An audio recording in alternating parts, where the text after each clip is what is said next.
Better if I stand there because everyone's miles away. Okay, I'm going to stand there. Sorry. Do what you need to do. I'm going to stand here. Okay. So DJT will tell us all about how sport has helped with business. Yeah. So over to you. Okay. Hi. I'm not very good at this, so I am just going to get on with it, and hopefully you're not bored to tears. If anyone starts yawning, I'll wrap it up, or if you do this as well, I'll stop. But my name's Danielle Jordan-Taft. I'm an international athlete and also an entrepreneur. I'm not very good at this generally, but I started doing it almost 2 years ago, so you'll probably all think I'm lying, but I'm not. I do this because I'm genuinely passionate about everything that I talk about. It's my own story, and so I feel sometimes I'm embarrassed by it, or until someone tells me that they can resonate with it, it's a lot harder to talk about at times. So I'm not going to give away everything, because the point is that you can hire me to do this within your business, schools, wherever. But I am going to give you a little snippet so that you can understand how my mindset works, what I'm all about, and hopefully some of my passion does come across. So all these quotes are parts of the presentation that I do, so I won't read them all out to you, but it's obvious that when you look at the screen, you're going to read it, so I'll leave that to you. But my question to you is, have you ever been told that you're not good enough, you're not going to succeed at something, or you're walking on the wrong path? Hopefully you all feel the same as me. It's absolutely happened to me, and this moment happened to me and changed the path that I was walking on. So I was in full-time work. I worked for a guy who was a multimillionaire, had everything going for him, and he hired me and gave me a great opportunity. It was quite a toxic environment, but I didn't realise that till well after I went. Whilst working there, and I'll say this, I will never change anything that happened, and I wouldn't, if I had my time again, I'd still take the role as I did, because I learned so much. I learned so much about myself. I learned how to do things the right way, and I also learned how to do things the wrong way. So what I won't do in life because I didn't think it was the right way. But just as a snippet and an example of what happened when I was there, when I joined his business, it was a 9 million turnover business with a profit of 2 million. When I left, I grew the business to 21 million with a 5 million profit, and that's how I left it. Regardless of what I think of this person, I would always work the way I'm true to myself and what I believe in. And I hope that comes across with me quoting those numbers. But just as an example, his business was an embroidery business. So we had sportswear partners, workwear partners, and my job really was just to grow the business and build relationships and get us more work. His job was just there to guide me and give me the freedom and autonomy. I was called the sales director, however, I ran his entire business. So that hopefully will let you see how I was treated. But as we got to a point where the business started to be really successful, he started going out and buying new companies, which I thought was really exciting. And it is, because I've learned so much. But he'd buy a business, WhatsApp me at 11 o'clock, and he'd say, right, Dan, see you at 8 a.m. I need a strategy and I want to know how we're going to make some money from this. So it started off as really exciting for me. So we bought a schoolwear business from Tesco that was really successful. We took it on, we replicated it all, we made loads of money. We did the same with a workwear business and so on. He then came one morning and it was a baby wear, kids wear, personalised business. Now, I am really not the girliest of girls. I'm not pink in any way, shape or form. So this for me was massively uncomfortable and not something that I got excited about straight away. However, it's a challenge. It was my job and it was something that I wanted to take wholeheartedly. So we bought it from a couple who had 3 beautiful children, and they used their children on their platforms all across social media to really push the product, and it absolutely worked. Their business was growing gradually, and when we bought it, it was about 600k turnover with a very small profit. When he gave it to me, after about 5 or 6 months, every single month I watched the sales line and it went down and it got worse and worse. And that's because I decided it wasn't broken, so I wasn't going to fix it. So I ran the same strategy that they did, but I don't have children of my own. I also don't have their tone of voice, and I didn't really understand what they were doing and the passion that they had behind that. I got called into a meeting with my boss, and it was for him the most exciting meeting of his life, because he got to tell me how bad I was at everything, that my confidence actually probably was arrogance, and that I didn't know what I was talking about, and why did I think I could run his business. And I did walk out of there feeling about this big. And I walked away, I cried. I spoke to my father and I told him, like, I didn't think I was good enough and what should I do now with my life, and should I look for another job? And my dad said the same thing he always says to me: if you want something bad enough, go and make it happen. don't sit and cry, because crying is not going to help you with anything. And I had a lot more in me than just walking away. In everything that I've done, excuse me, sorry, I get a little bit emotional at times. I might need to speak to Peter about failure, because I have a fear of failure. Anything that I have, I can't fail. And I have this toxic trait, which I'll explain to you a little bit further on in the presentation, where if I think I'm going to fail, I have to find a way, even if it's out of my comfort zone, or even if it's something someone else has taught me, it's not something that comes naturally to me. So he reminded me of that, and off I went. Basically, I went on LinkedIn, I reached out to every buyer I could find in Next. I knew I wasn't good at selling it, so I had to find someone else that was. I sent emails, I made phone calls, I turned up at their head office and tried to get in with a meeting with someone I quoted a name of that I didn't really know. And eventually I received an email saying, if I have to see your ridiculous double-barreled surname ever again, it'll be the death of me. So basically they gave me a meeting. Now this was the meeting that meant everything to me. I did loads of research. I found out who was going to be in the meeting, how many children they had, what their ages were. Can you believe I found all of this? And basically, I made everyone a package that was emotive. I made them a package for their children. So when these 6 ladies turned up to my meeting, they had personalised packages for their children, and they were all our top sellers. The rest is history. Next signed us up, and our products went onto their platform and are still on there to this day. Next have a dropship model, which I will take credit for. I gave them the idea to do. So basically we made all those products, all the orders went through the Next platform, so they promoted it as such. We delivered it direct to the customer, and all they did is took a percentage. So it was money for nothing in my opinion, and that's how I sold it. So that was how I overcame that one situation, which takes me on to who I am. I played netball for England, but it was almost 13 years ago. It was really hard to get there, but I did it for 4 years solid, and it was some of the best moments of my life. I learned so much from sport: failure, resilience, everything that I do in business and life, and that's kind of what I'm trying to share with my journey now. I stopped playing netball because I got a bad injury. I had a few bad injuries and some health issues, and I was told I needed to retire and I was never going to play at that level again. Being me, I went back to netball, and I play at the highest level I can. So I play Premiership, and I've also played Super League, and I still play to this day. I'm not going to tell you my real age, though. I'm going to lie about that a few times, but if anyone's good at maths, you'll probably work it out shortly. And then following that, as I'm mixed race, I can play for 2 countries. So I have dual citizenship in Jamaica and the UK. And so about 3 years ago, the rugby coaches for Jamaica saw me playing netball and asked me to transition into this sport. So I learned a brand new sport, and I play rugby 7s, and I'm now just started on 15s, which is mind-boggling. So I play for North Bristol, and obviously play internationally. So every year I play international tournaments as and when they come. We've made history for Jamaica in the last 4 tournaments. We've come second, and I've got 3 silver medals, and a few bronze. But Jamaica have never placed before, so we're really, really changing the history and story of the country. So it's meant the world. As an entrepreneur, once I left this full-time job, I set up my own businesses. So Next kind of phoned me and said, we don't want you to leave. We think you're fabulous. How can we still work together? And the process I'd set up with them, I got them to send me loads of stats. So what's trending? What are people looking for on their websites? And every time they told me, I'd find a way of sourcing that product so that we could get it online, because if they made money, we made money. So when they reached out to me in the last meeting, they told me that dogs and personalised dog wear was growing in the market massively, like ridiculous numbers. But they couldn't find anyone to do a one-stop shop. So people on Etsy do it all the time, and they're kind of market leaders, but they cannot scale. So all I did is source loads of products, worked out how I was going to do it through a factory, and set up the model for myself that I did for my old boss. So I have Rough, which is a dog personalised business. So jumpers, raincoats, you name it, blankets, accessories, all with your dog's name on. And trust me, people spend more on their dogs than their children nowadays.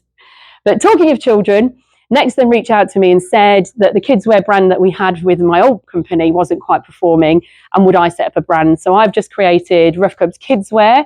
The website's about to go live. We're already live on Next, so we're selling through their platform. I'm about to go live with Debenhams in the next week, and Marks and Spencer's also have wanted to sign me up. So I used my same old school method. I'm a sales girl. I believe if you've got something that you need, and if you want something and I've got what you need, that you'll buy it from me. And I think that's how my mindset works. So I just have I build relationships. That's why I go to networking events, and it tends to work for me. So that's what my two businesses are doing. So all I do is check in on them from time to time. The factories run everything for me, and I just make sure they've got enough stock to perform. But it doesn't pay the bills yet. So I also do business consulting. So once I left my full-time job, a lot of people reached out to me knowing that I'd built these relationships, and that's what I pride myself on, being humbly me. What you see is what you get, unfortunately for me, maybe. My other half actually said to me, I don't know why you're fretting about today. You're going to talk about yourself and you're really good at that. So, so hopefully I am. But yeah, so I do business contracting. So I went into 2 businesses last year, 2 days a week. I do hiring and firing, new process implementation, coaching, training. I've got sales qualifications, so I write courses bespoke. Anything that they need, 3-year plan and strategy, which is the bit that I love the most. I'm an outsider with a great pair of eyes that can go into someone's business and kind of tell you what's working and what isn't, quite bluntly, but also give you solutions to fix it. So that's where I'm focusing. Amongst all of this, women's sport is growing. And everything that I do, as I said earlier, I learn through my sport, and I'll talk in sport terminology quite a lot when I explain things, especially in business. I got invited to a few networking events, and everyone was extremely disappointed with my response.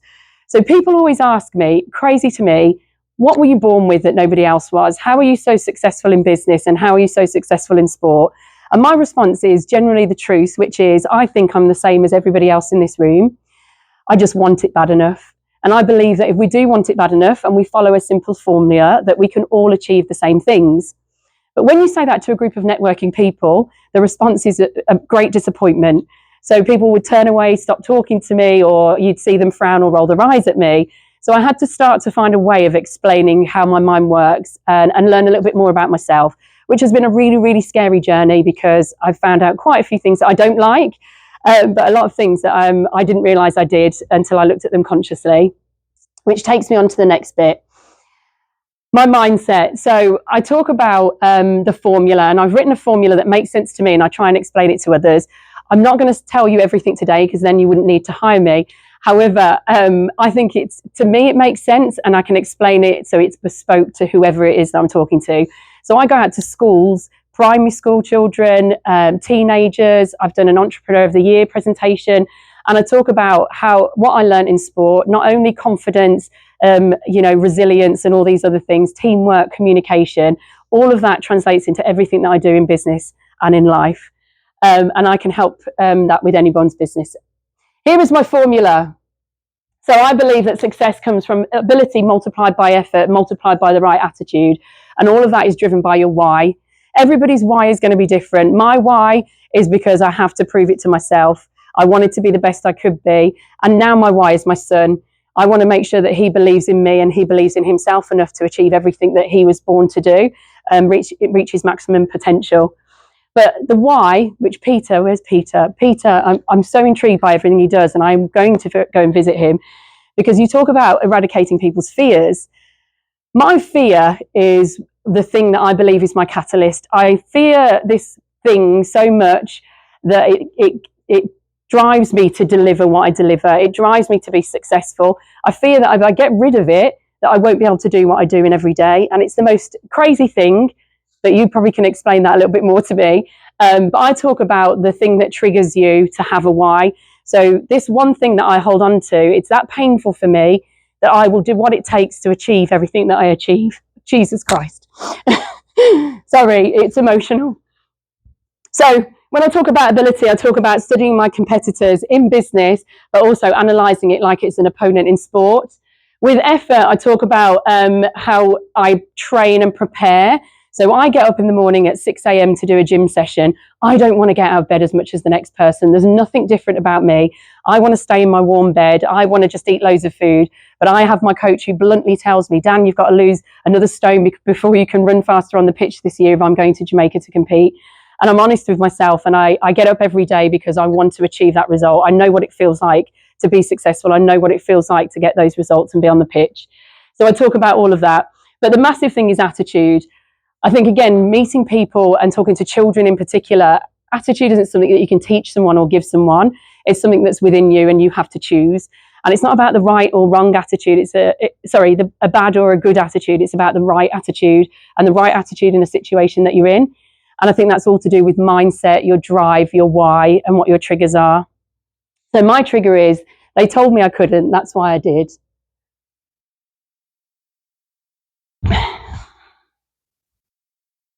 The sound is not working, sir.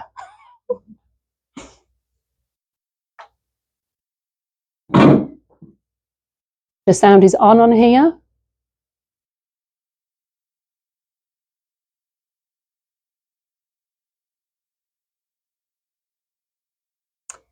Please bear with us, the technical genius has got it wrong.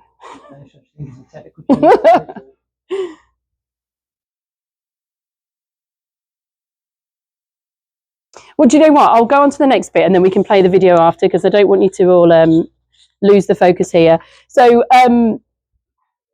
you think? No. Oh, I can hear it ever so slightly.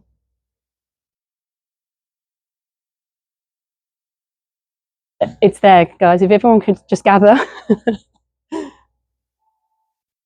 Maybe that's the speaker. Yeah.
So, my trigger gets me emotional, so please excuse me. I am so sorry. I didn't expect for this to happen. But sometimes when I watch the video, it reminds me a little bit more. I try not to watch it. Basically, my mother was an alcoholic, and she didn't like me very much. And when I was younger, I realised that to find happiness, I had to be successful. Because if I failed at something, she'd be there to remind me that I was an embarrassment, I wasn't good enough. I am so sorry, guys. This is why I didn't want it recorded. She'd just remind me that I wasn't good enough. But there was a moment which I talk about in my presentation, and don't get upset when I do this, where I remember what the colour of the wallpaper was, the sofa she was sitting on, and the way she reacted when I didn't make the under-16s England team at the time. And I trialled for it when I was 2 years underage for it. And it meant the world to me, because to me, if I made that squad, it meant I was going to make it in life. And I went and told her about it, and her reaction was anger. And I cried for days, I cried for weeks. And every time we saw a family member, she'd talk to them about the fact that I'd failed and not made this team. Now, as I go on in life, I only found out 5 years ago that this affected me as much as it did. But I realised that it's a positive thing, which is why I don't know why I'm getting upset. Because I relived that moment in my head over and over. Because a year later, I went and trialled for the same team and I made the squad. And I went back home to tell my mum that I made the squad, and she didn't say anything. She wasn't happy for me, but she didn't batter me emotionally. And so from that moment on, I decided that was happiness. So I went and joined every after-school club I could. I joined every sports team. And every time I join a business or I work for somebody, I have to be the best and I have to succeed. Now, you may think that's a negative, but for me, it's everything I love and everything I enjoy. I've had some of the best experiences through my sport. And I've had so much now that I can pass on to my son, and he's living a better life for it, in my opinion. But that trigger is what stops me from giving up. It stops me from not getting up in the morning, not achieving or not being successful in someone else's business as well as my own sport. So that is my why. I am so sorry. I honestly didn't think I'd get this upset, and I don't know how to move to the next slide. I don't know how to move to the next slide either, James. Yeah. The final slide is just how do you hire me? Like I've mentioned, it's a real quick summary. I'm sorry, guys, we've slightly gone over. But basically, I do motivational speaking. I talk about this story. I managed to get the story out about my mum without getting upset. But hopefully see that this is where my passion comes from. I like people to understand my mindset, because when I do have the balls to have this conversation, a lot of people tend to resonate with me and have their own stories, and I connect with them on a different level. But hopefully this shows you where my drive comes from. I haven't been born with anything special. I just have a desire to be very successful and to win at everything that I do. Whether it's a toxic trait or not, I don't know. However, it's got me this far, and I'm enjoying life. Like I said, it was just the last slide, but never mind. Here we go. So I do business consultancy, like I mentioned to you already. I do loads of contracts with different businesses and hired on a regular basis. Sponsorship, I play for Jamaica and live in the UK, so it's really difficult to get any sort of funding for my sport. So I'm a big believer in if somebody gives to me, I make sure that I give back also. So it wouldn't be that you just sponsor me, it'd be, what can I do for you? Can I do something for your business? Could I do these presentations in your sales conferences? Can I write you a bespoke workshop to help with teamwork, leadership, whatever it may be that you guys need within your companies in exchange for sponsorship? And like I said, I do the motivational speaking to give back. I kind of say every time I do this and get upset, if one person takes something away from it, it's been worth the embarrassment. So hopefully there is one person. Thank you.